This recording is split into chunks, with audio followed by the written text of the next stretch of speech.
आज मित्रों हम आपके सामने एक नई बात बताने जा रहा हूँ जो कि सभी के लोगों के मन में रहती है, लेकिन उन्हें याद नहीं है कि श्री कृष्ण 16 कलाओं से संपन्न थे।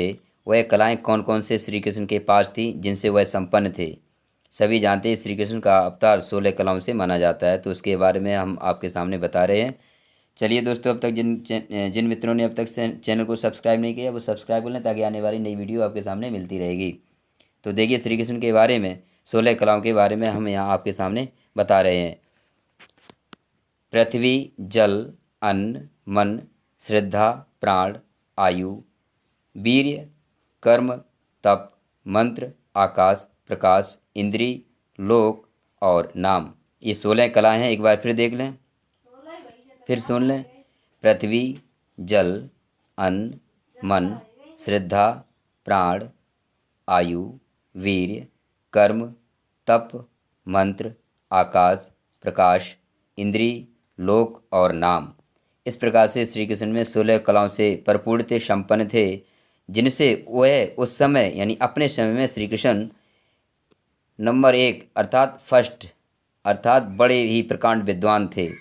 क्योंकि जब महाभारत का राजसी यज्ञ अर्थात अश्वमेध यज्ञ होने वाला था, तो सभी भीष्म पितामह, कृपाचार्य, द्रोणाचार्य सभी एकत्र थे और कह रहे थे कि अब ये बताओ कि अध्यक्ष किसे बनाया जाए।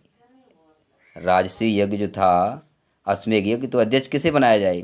तो भीष्म पितामह इत्यादि सभी लोगों ने श्री कृष्ण का समर्थन किया और कहा कि श्री कृष्ण से और अधिक सक्षम प्रकांड विद्वान और कोई इस संसार में है ही नहीं, लिहाजा श्री कृष्ण को ही अध्यक्ष बनाया जाए।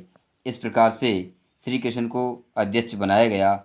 तो इससे प्रमाण मिलता है कि उस समय जितने भी विद्वान माने जाने वाले थे महाभारत में उपस्थित, तो सभी ने श्री कृष्ण का समर्थन किया और श्री कृष्ण को अध्यक्ष बनाया। इसका मतलब है कि श्री कृष्ण अपने समय काल में बहुत ही प्रकांड विद्वान रहे। सभी जानते हैं योगी में श्री कृष्ण का प्रथम स्थान आता है, अर्थात विद्याओं से संपन्न थे।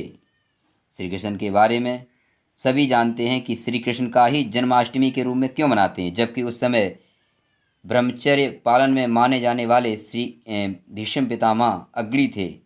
भीष्म पितामह के बराबर उस समय मुकाबले में कोई ब्रह्मचर्य में नहीं था और विद्वान भी थे, लेकिन उनके अलावा भी श्री कृष्ण की ओर इशारा क्यों करते हैं, क्योंकि श्री कृष्ण उनसे भी आगे थे।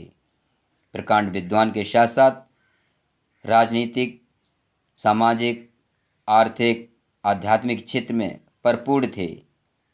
इसलिए उस समय उन्हीं को ही यह पद दिया गया और कहा कि आप ही निगरानी में सारा कार्य होगा, अच्छी तरह व्यवस्थित कैसे क्या है, ये सारी टीम बनाई और अश्वमेध यज्ञ पूर्ण हुआ।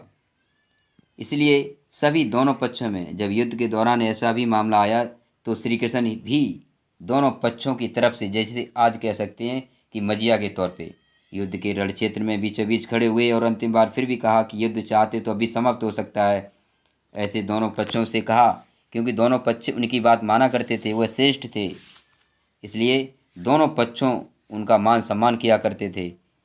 इसलिए हम जाने कि श्री कृष्ण ही की 16 कलाओं के बारे में बताने के पश्चात अब तक जितने भी योगी हुए श्री कृष्ण के मुकाबले कोई भी योगी उनके सामने सम्मुख नहीं टिकता है। इसलिए श्री कृष्ण को बड़ी श्रद्धा से लोग ईश्वर का दर्जा भी देते हैं, भगवान भी कहते हैं। इसलिए भगवान तो दर्जा देते हैं लेकिन ईश्वर नहीं थे। इन्हीं के साथ आप तक जिन लोगों ने सब्सक्राइब नहीं किया है वो सब्सक्राइब कर लें, ताकि आने वाली प्रत्येक वीडियो आपको मिलती रहेगी। धन्यवाद। जुड़ने के लिए, सुनने के लिए बहुत बहुत धन्यवाद। नमस्ते जी।